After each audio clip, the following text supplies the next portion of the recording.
بسم اللہ الرحمن الرحیم۔ شروع کرتا ہوں اللہ کے پاک نام سے جو بہت بڑا مہربان نہایت رحم والا ہے۔ دوستو، بہنوں، بھائیو، بزرگوں، السلام علیکم ورحمۃ اللہ وبرکاتہ۔ تاریخ امت اسلامیہ کی 8 نمبر قسط میں ہم آپ کو خوش آمدید کرتے ہیں۔ تو دوستو، جنگ بدر کا یہ دوسرا حصہ ہے۔ کفار کی شکست اور پسپائی کے وقت کچھ مسلمان دشمنوں کا چھوڑا ہوا سامان جمع کر رہے تھے۔ ان میں عبد الرحمن بن عوف رضی اللہ تعالیٰ بھی تھے۔ انہوں نے زنیں اٹھائی ہوئی تھی اور ایسے میں ان کی نظر قریش کے سردار امیہ بن خلف اور اس کے بیٹے پر پڑ گئی۔ دونوں افراتفری کی حالت میں ادھر ادھر بھاگ رہے تھے۔ امیہ نے بھی انہیں دیکھ لیا۔ دونوں چونکہ ماضی کے زمانے میں دوست رہے تھے، اس لیے امیہ نے پکار کر کہا، ابن عوف، میں تمہارے لیے ان زروں سے بہتر رہوں گا۔ مراد یہ تھی کہ ہمیں پکڑ لو تاکہ میں اور میرا بیٹا مسلمانوں کے ہاتھوں قتل ہونے سے بچ جائے اور تمہیں ہماری رہائی کا فدیہ مل جائے جو زروں کی قیمت سے زیادہ ہوگا۔ حضرت عبد الرحمن بن عوف رضی اللہ تعالیٰ نے فوراً زریں پھینک دی اور امیہ اور اس کے بیٹے کا ہاتھ تھام کر ساتھ لے چلے۔ تب حضرت بلال رضی اللہ تعالیٰ عنہ کی نظر امیہ پر پڑی۔ یہ وہی امیہ بن خلف تھا جو مکہ میں ان کا آقا تھا اور ان پر درندوں کی طرح ظلم اور تشدد کیا کرتا تھا۔ امیہ کو دیکھتی بلال رضی اللہ تعالیٰ کو یہ سب مظالم یاد آ گئے اور ان کا خون کھول اٹھا اور وہ چلائے، مسلمانوں، یہ رہا کافروں کا سردار امیہ بن خلف، یہ آج بھی بچ گیا تو سمجھو میں نہ بچا۔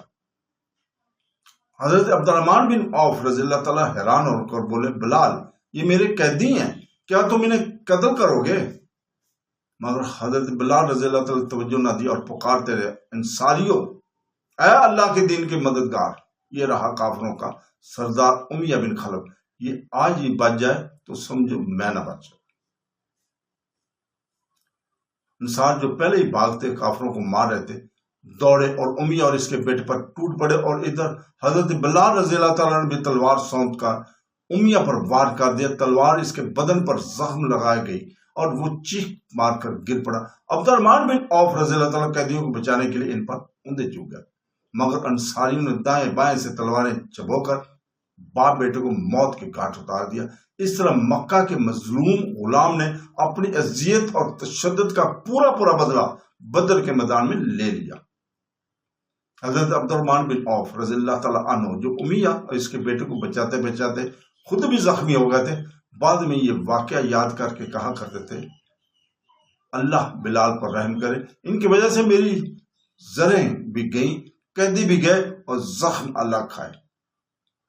لڑائی کا ہنگامہ تھم گیا تھا تو نبی کریم صلی اللہ علیہ وسلم نے ابو جہل کی لاش تلاش کرنے کا حکم دیا۔ حضرت عبداللہ بن مسعود رضی اللہ تعالیٰ عنہ نے اسے ڈھونڈ نکالا، دیکھا تو ابھی اس میں کچھ رمق باقی تھی۔ انہوں نے اپنا پاؤں اس کی گردن پر رکھ کر کہا، او اللہ کے دشمن، دیکھا آج اللہ نے تجھے رسوا کر کے چھوڑا۔ یہ کہہ کر اس کا سر دھڑ سے الگ کر دیا اور نبی کریم صلی اللہ علیہ وسلم کی خدمت میں لا کر بولے، اللہ کے رسول، یہ ہے اللہ کے دشمن ابو جہل کا سر۔ آپ صلی اللہ علیہ وسلم فرمایا، بڑائی ہے بس اس ذات کے لیے جس کے سوا کوئی معبود نہیں۔ آپ صلی اللہ علیہ وسلم نے ابو جہل کی تلوار حضرت عبداللہ بن مسعود رضی اللہ تعالیٰ کو عطا فرمائی۔ پھر ابو جہل کی لاش کے پاس چل کر گئے اور فرمایا، یہ اس امت کا فرعون تھا۔ نبی کریم صلی اللہ علیہ وسلم اور ابو بکر صدیق رضی اللہ تعالیٰ مشرکین کے لاشوں کے درمیان چلتے ہوئے رزمیہ اشعار پڑھ رہے تھے۔ حضور صلی اللہ علیہ وسلم ابتدائی مصرع کا ایک ٹکڑا پڑھتے اور حضرت ابو بکر صدیق رضی اللہ تعالیٰ اسے یوں پورا کر دیتے، ہم سر پھاڑ دیتے ہیں ان لوگوں کے جو ہم سب پر سختی کرتے تھے اور وہ سرکش اور ظالم تھے۔ غزوہ بدر کے دوران صحابہ نے آپ صلی اللہ علیہ وسلم کے بعض معجزات بھی دیکھے تھے۔ این لڑائی کے دوران حضرت عکاشہ بن محصن رضی اللہ تعالیٰ عنہ کی تلوار ٹوٹ گئی۔ آپ صلی اللہ علیہ وسلم نے انہیں ایک لاٹھی دے کر فرمایا، عکاشہ، اس سے لڑو۔ انہوں نے جو ہی آپ صلی اللہ علیہ وسلم سے لاٹھی لی اور ایک تیز دار تلوار باندھ گئی، حضرت عکاشہ رضی اللہ تعالیٰ اس سے لڑتے رہے۔ حضرت رفاع بن مالک رضی اللہ تعالیٰ کی آنکھ میں ایک تیر لگا اور آنکھ پھوٹ گئی۔ آپ صلی اللہ علیہ وسلم نے ان کی آنکھ میں اپنا لعاب دین ڈال دیا، جس سے آنکھ فوراً ٹھیک ہو گئی اور پھر کبھی اس میں کوئی تکلیف نہ ہوئی پوری زندگی۔ غزوہ بدر میں خون کے رشتوں کو ایمان کے سامنے قربان کرنے کے عجیب و غریب واقعات پیش آئے۔ حضرت ابو عبیدہ بن جراح رضی اللہ تعالیٰ عنہ کے سامنے ان کا باپ آ گیا۔ ایک بار تو چھوڑ دیا مگر دوسری بار ایمانی غیرت سے للکارا، ہر رشتہ بلا کر باپ کو مار ڈالا۔ حضرت عمر فاروق رضی اللہ تعالیٰ کی تلوار اپنے ماموں کے خون سے رنگین ہوئی۔ مشرکوں کے ساتھ حضرت ابو بکر صدیق رضی اللہ تعالیٰ کے بڑے بیٹے عبد القبہ بھی تھے، جو اس وقت مسلمان نہیں ہوئے تھے۔ اسلام لانے کے بعد یہی عبد الرحمن بن ابی بکر کلائے۔ جب یہ مسلمان ہوئے تو ایک دن اپنے والد گرامی حضرت ابو بکر صدیق رضی اللہ تعالیٰ عنہ سے کہنے لگے، ابا جی، بدر کی لڑائی میں آپ کئی مرتبہ میری زد میں آئے مگر ہر بار میں نے آپ کو چھوڑ دیا۔ حضرت ابو بکر صدیق نے بڑا جستہ جواب دیا، مگر بیٹا، اگر تم اس دن میری زد میں آ جاتے تو میں ہرگز لحاظ نہ کرتا۔ غزوہ بدر خوشی کے ساتھ غم کے ملاپ کا ایک عجیب منظر دکھاتا ہے۔ ایک طرف قاصد فاتح کی بشارت لے کر مدینہ میں داخل ہو رہا تھا اور دوسری طرف رسول پاک صلی اللہ علیہ وسلم کے صاحبزادی حضرت رقیہ رضی اللہ تعالیٰ عنہ دنیا سے رخصت ہو رہی تھی۔ وہ کئی دنوں سے شدت بیمار تھے۔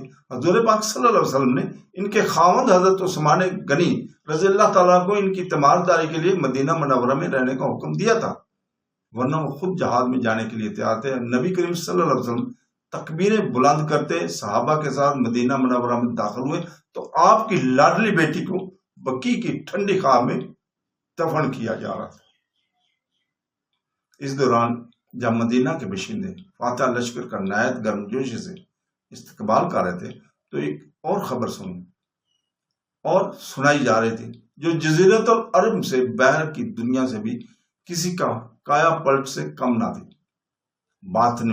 بازنطینی رومی جو چند سال پہلے ایران سے شکست فاش کھا کر نہ صرف اپنے بیشتر ایشیائی مقبوضات بلکہ اپنی مقدس صلیب سے بھی محروم ہو گئے تھے، ایک بار پھر اپنے نئے نوجوان قائد ہرکل کی کمان میں شام اور عرب کی سرحدوں سے پر ایرانیوں سے جا ٹکرائے تھے۔ اس خبر سے مسلمانوں کی مسرت دوبالا ہو گئی، کیونکہ اس واقعے کی پیشین گوئی قرآن پاک میں چند سال پہلے عین اس وقت کر چکی تھی جب رومی شکست کھا کر ایشیا سے بھاگ نکلے تھے اور بظاہر ان کی دوبارہ جیتنے کی کوئی امید نہیں تھی۔ غزوہ بدر میں صرف 14 مسلمان شہید ہوئے اور ان میں سے 6 مہاجر اور 8 انصاری تھے۔ حضرت سعد بن ابی وقاص رضی اللہ تعالیٰ کی کمسن بھائی عمیر بن ابی وقاص بھی اس لڑائی میں شہید ہوئے۔ عبیدہ بن حارث نے جو عتبہ سے لڑتے ہوئے شدید زخمی ہوئے تھے، جنگ کے اختتام پر واپسی کے سفر میں جام شہادت نوش کیا۔ نبی کریم صلی اللہ علیہ وسلم نے انہیں اپنے ہاتھوں سے قبر میں اتارا تھا۔ قریش کے 70 افراد مارے گئے تھے، جن میں ان کے نام اور سردار اور سپہ سالار شامل تھے۔ اتنے میں کفار گرفتار ہوئے جن قیدی بنا کر مدینہ لایا گیا تھا، ان میں حضور پاک صلی اللہ علیہ وسلم کے چچا عباس، داماد ابو العاص اور حضرت علی کرم اللہ وجہ کے بڑے بھائی عقیل بھی شامل تھے۔ یہ سب بعد میں مسلمان ہو گئے تھے۔ نبی کریم صلی اللہ علیہ وسلم نے قیدیوں کے بارے میں مشورہ فرمایا کہ حضرت ابو بکر صدیق رضی اللہ تعالیٰ نے عرض کیا، یا رسول اللہ، یہ لوگ آپ کے خاندان اور قوم کے ہیں، میری رائے ہے کہ فدیہ لے کر انہیں چھوڑ دیا جائے، اس طرح ہم اپنی طاقت میں اضافہ کریں گے۔ یہ توقع بھی ہے کہ ہمارے حسن سلوک یہ لوگ ایمان لے آئیں گے۔ نبی کریم صلی اللہ علیہ وسلم نے حضرت عمر رضی اللہ تعالیٰ سے پوچھا، تمہاری کیا رائے ہے؟ وہ بولے، اے اللہ کے رسول، ان لوگوں نے آپ کو جھٹلایا، وطن سے نکالا اور جنگ کی، اس لیے میری رائے یہ ہے کہ ان قیدیوں میں جو میرے رشتہ دار ہیں انہیں میرے حوالے فرما دے، میں اپنے ہاتھوں سے انہیں قتل کروں گا۔ عقیل کو ان کے بھائی علی کے اور عباس کو ان کے بھائی حمزہ کے حوالے کر دی جائے تاکہ سب کو معلوم ہو جائے کہ مشرکوں کے لیے ہمارے دل میں کوئی جگہ نہیں ہے۔ حضور پاک صلی اللہ علیہ وسلم نے اس وقت خاموشی اختیار فرمائی اور کچھ دیر بعد حکم دیا کہ قیدیوں کو فدیہ دے کر چھوڑ دیا جائے۔ آپ صلی اللہ علیہ وسلم نے سب قیدی 2-2 4-4 کر کے صحابہ میں بانٹ دیے اور تاکید فرمائی کہ ان کے آرام کا خیال رکھیں۔ چنانچہ ایسا بھی ہوا کہ کسی صحابی کے گھر میں کھانا کم پڑ گیا تو کھانا اپنے قیدی کو کھلا دیا اور خود کھجوروں پر گزارا کیا۔ حضرت مصعب بن عمیر رضی اللہ تعالیٰ عنہ کے بھائی ابو عزیز بھی قیدیوں میں تھے۔ وہ کہتے ہیں مجھے جن انصاریوں کے سپرد کیا گیا تھا وہ کھانا لاتے تو میرے سامنے روٹی رکھ دیتے اور خود صرف کھجوروں پر اکتفا کیا کرتے تھے۔ قیدیوں کے رشتہ دار فدیے کی رقم لے کر آتے رہے اور انہیں آزاد کرا کے لے جاتے رہے۔ جو قیدی غریب تھے اور فدیہ ادا کرنے کے قابل نہیں تھے ان سے بھی وسعت کا سلوک کیا گیا اور ان میں سے کچھ لوگ لکھنا پڑھنا جانتے تھے۔ ان سے کہا گیا کہ مدینہ کے 10 بچوں کو لکھنا پڑھنا سکھا دے تو انہیں چھوڑ دیا جائے گا۔ یہ سب تو ہوا مگر اللہ تعالیٰ کی طرف سے سورہ انفال کی آیت میں اس طرح فدیہ لے کر چھوڑنے پر تنبیہ آئی، گویا وہی حضرت عمر رضی اللہ تعالیٰ کی رائے کے مطابق تھی۔ حضور پاک صلی اللہ علیہ وسلم کے داماد ابو عاص بھی گرفتار ہوئے تھے۔ قانون سب کے لیے ایک تھا اور ان سے بھی فدیہ مانگا گیا مگر ان کے گھر میں دینے کے لیے کچھ نہ تھا۔ مجبور ہو کر ان کے اہلیہ زینب رضی اللہ تعالیٰ عنہ نے مکہ سے اپنا ہار آپ صلی اللہ علیہ وسلم کی خدمت میں بھیج دیا۔ بیٹی کا ہار دیکھ کر شفیق باپ کی آنکھوں میں آنسو آ گئے، خصوصاً اس لیے کہ یہ حضرت خدیجہ رضی اللہ تعالیٰ عنہ کا ہار تھا جو انہوں نے بیٹی کو رخصتی کے وقت ہدیہ کیا تھا۔ آپ صلی اللہ علیہ وسلم اپنی بیٹی کے ساتھ نرمی برتنا چاہتے تھے اور آپ کسی شش و پنج کے بغیر ایسا کر سکتے تھے، مگر احتیاط کا عالم یہ تھا کہ آپ نے اس بارے میں بھی صحابہ سے مشورہ کیا اور فرمایا اگر مناسب سمجھے تو یہ ہار واپس کر دو، ابو العاص کو چھوڑ دو۔ صحابہ کرام آپ کی ایک مسکراہٹ کے لیے گھر بار لٹانے کو تیار تھے۔ انہوں نے بخوشی بات مان لی۔ حضور پاک صلی اللہ علیہ وسلم نے ابو عاص کو چھوڑ دیا مگر ان سے وعدہ لیا کہ وہ مکہ پہنچتے حضرت زینب رضی اللہ تعالیٰ کو مدینہ بھیج دیں۔ یہ اس لیے ضروری تھا کہ نبی کریم صلی اللہ علیہ وسلم کا بیٹی کا دیار کفر میں رہنا اسلامی شان کے خلاف تھا، اور شاید اس لیے بھی کہ حضور پاک صلی اللہ علیہ وسلم کو رقیہ رضی اللہ تعالیٰ عنہ کی کمی شدت سے محسوس ہو رہی تھی جن کی چند دن قبل وفات ہوئی تھی۔ ابو العاص نے اپنا وعدہ پورا کیا، مکہ جاتے بیوی کو اپنے بھائی کنانہ بن ربی کے ساتھ مدینہ بھیج دیا تھا۔ غزوہ بدر کے بعد ماہ رمضان کے آخری ایام میں صدقہ فطر واجب ہوا۔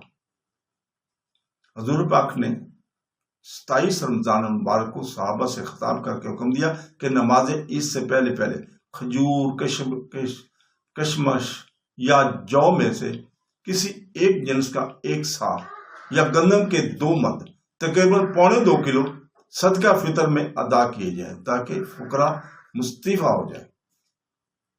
عید الفطر اور عید الاضحیٰ کے تہوار ایک ساتھ مشروع ہوئے۔ 1 شوال کو مدینہ منورہ میں پہلی بار نماز عید الفطر ادا کی گئی تھی۔ اس کے بعد ذوالحج میں عید الاضحیٰ منائی گئی اور ہر سال رسول پاک صلی اللہ علیہ وسلم ذوالحج میں قربانی کرتے رہے۔ مدینہ میں جاہلیت کے 2 تلوارات چلے آتے تھے، اسلام نے انہیں ختم کر دیا اور رسول پاک صلی اللہ علیہ وسلم نے فرمایا بے شک اللہ نے تمہیں ان کی بنسبت 2 بہتر تہوار عطا کر دیے، عید الفطر اور عید الاضحیٰ۔ عیدگاہ تشریف جاتے ہوئے حضرت بلال رضی اللہ تعالیٰ عنہ حضور پاک صلی اللہ علیہ وسلم کے آگے آگے نوکدار لاٹھی انسا لے کر جاتے تھے۔ یہ لاٹھی نجاشی اسما نے حضرت زبیر رضی اللہ تعالیٰ کو ہدیہ کی تھی اور انہوں نے حضور پاک صلی اللہ علیہ وسلم کی نظر کاری تھی۔ یہ عیدگاہ میں رسول پاک صلی اللہ علیہ وسلم کے آگے گاڑ دی جاتی تھی۔ نماز عید کے بعد حضور پاک صلی اللہ علیہ وسلم 2 خطبے دیتے، آخر میں رسول پاک صلی اللہ علیہ وسلم خواتین سے خصوصی خطاب بھی فرماتے جس میں عموماً انہیں فکر آخرت، شوہروں کی اطاعت اور خیرات کی ترغیب دی جاتی تھی۔ حضرت بلال رضی اللہ تعالیٰ عنہ خواتین کے صف کے سامنے کپڑا پھیلا کر گشت کرتے اور خواتین اپنی انگوٹھیاں، چوڑیاں اور کانوں کی بالیاں تک اتار کر دے دیا کرتے تھے۔ اسی سال 2 ہجری کے اواخر میں سب نصاب افراد پر زکوٰۃ فرض کر دی گئی۔ زکوٰۃ ایسی عبادت ہے جس کے ذریعے بندہ عملی طور پر اس بات کا اظہار کرتا ہے کہ اس کے پاس جو کچھ ہے وہ اللہ کا دیا ہوا ہے، اور اللہ کے حکم پر وہ اس کے دیے ہوئے مال کو اس کی رضا کے لیے بخوشی خرچ کرنے پر آمادہ ہے۔ مال کی محبت طبی طور پر انسان میں موجود ہے، مگر جب یہ بڑھ جائے تو زبردستی زر پرستی بن جاتی ہے۔ زکوٰۃ اس زہریلے مادے کے اخراج کا بہترین ذریعہ ہے۔ زکوٰۃ کے ذریعے معاشرے کے پریشان حال اور ضرورت مند لوگوں کی امداد ہوتی ہے۔ محتاج اور بے کس افراد اپنے پیروں پر کھڑے ہو جاتے ہیں۔ زکوٰۃ معاشرے میں دولت کے ارتکاز کو روک کر اسے نچلے طبقات تک پھیلا دیتی ہے۔ تو دوستو، بدر کی فتح نے پورے عرب میں مدینے والوں کی طاقت بٹھا دی تھی۔ اس فتح نے ثابت کر دیا تھا کہ دین اسلام اپنے قدم جما چکا ہے، اور اس کا علم بردار نہ صرف اپنا دفاع کر سکتے ہیں بلکہ اپنے مخالفین کو منہ توڑ جواب بھی دے سکتے ہیں۔ مٹھی بار مسلمانوں کا میدان بدر میں 3 گنا دشمنوں پر غالب آنا اس بات کا ثبوت تھا کہ آسمانی مدد ان کے ساتھ ہے۔ اس واقعے نے عرب میں ایک بڑے انقلاب کا نکارہ بجا دیا تھا، جس کی آواز دور دور تک سنی گئی تھی۔ ادھر مسلمان شاد و نادر، مسلمان شاد و فرحان تھے، اور ادھر مکہ کے گھر گھر ماتم برپا تھا۔ ابو لہب اس شخص کی خبر سننے کے 9 دن بعد مر گیا تھا۔ قریش نے بدر کے مقتولین کا انتقام لینے کی قسمیں کھائی۔ امیہ بن خلف کا بیٹا صفوان اپنے باپ کے قتل پر اتنا غضبناک تھا کہ اس نے اپنے دوست عمیر بن وہب کو زہر آلود خنجر دے کر نبی کریم صلی اللہ علیہ وسلم کو نعوذ باللہ قتل کرنے مدینہ منورہ روانہ کر دیا تھا۔ یہ الگ بات ہے کہ نبی کریم صلی اللہ علیہ وسلم نے اسے دیکھ کے بتا دیا کہ تم نے اور صفوان بن امیہ نے مل کر مجھے قتل کرنے کا منصوبہ بنایا۔ عمیر نے یہ معجزہ دیکھنے کے بعد ایمان لانے میں ذرا بھی دیر نہیں کی تھی۔ بدر کی شکست کے بعد قریش بھی یہ سمجھ گئے تھے کہ مدینہ والوں سے ٹکر لینا آسان نہیں ہے۔ اب اس کے لیے غیر معمولی تیاری کرنا پڑے گی۔ اس لیے انہوں نے شام سے آنے والے تجارتی قافلے کا سارا سرمایہ ایک بڑی جنگ کی تیاری میں جھونک دیا۔ اس کے ساتھ ساتھ قریش کی نظریں حبشہ میں پناہ گزین مسلمانوں پر مرکوز ہو گئیں، جو کئی سال سے وہاں اس امن و چین کی زندگی بسر کر رہے تھے۔ قریش نے یہ دیکھ لیا تھا کہ مدینہ میں مسلمان مستحکم ہیں، مگر حبشہ ایک عیسائی ملک تھا جہاں صرف بادشاہ کے عدل کی وجہ سے مسلمانوں کو پناہ ملی ہوئی تھی۔ قریش نے بدر کا انتقام لینے کے لیے جنگ بدر کا انتقام لینے کے لیے سوچا کہ کیوں نہ حبشہ سے مسلمانوں کو بے دخل کرایا جائے۔ گندی سوچ۔ انہوں نے عمرو بن عاص اور عمار بن الولید کو قاصد بنا کر نجاشی کے دربار میں بھیجا۔ ان دونوں نے نجاشی سے شکایت کی کہ یہ لوگ ہمارے مجرم ہیں، آپ انہیں پناہ نہ دیں بلکہ ہمارے سپرد کر دیں۔ مگر اس ہار میں بھی یہ کوشش ناکام رہی، اور نجاشی نے قریشی وفد کو بے نیل مرام واپس بھیج دیا۔ اس کی کوئی بات نہیں مانی، ان کو واپس بھیج دیا گیا اسی وقت اس نجاشی حکمران نے۔ تو دوستو، اسی سال رسول پاک صلی اللہ علیہ وسلم نے اپنی چھوٹی صاحبزادی حضرت فاطمہ الزہرا رضی اللہ تعالی عنہ، جنت کی سردار، کے نکاح کی ذمہ داری بھی انجام دے دی تھی۔ ان کے لیے حضور پاک صلی اللہ علیہ وسلم نے اپنے چچا زاد بھائی حضرت علی کرم اللہ وجہ کو پسند فرمایا تھا۔ یہ نکاح غزوہ بدر کے بعد ہوا اور نہایت سادگی سے رخصتگی بھی ہو گئی تھی۔ تو دوستو، اس معرکہ میں مسلمانوں نے اپنی دھاک بٹھا لی تھی۔ کافروں پہ۔ تو اس کے ساتھ ہی ہم آپ سے اجازت چاہتے ہیں۔ اب اگلی قسط میں ہم یہود سے پہلا معرکہ غزوہ بنو قینقاع کو بیان کریں گے۔ تو اس وقت تک کے لیے اجازت چاہتے ہیں۔ اللہ حافظ۔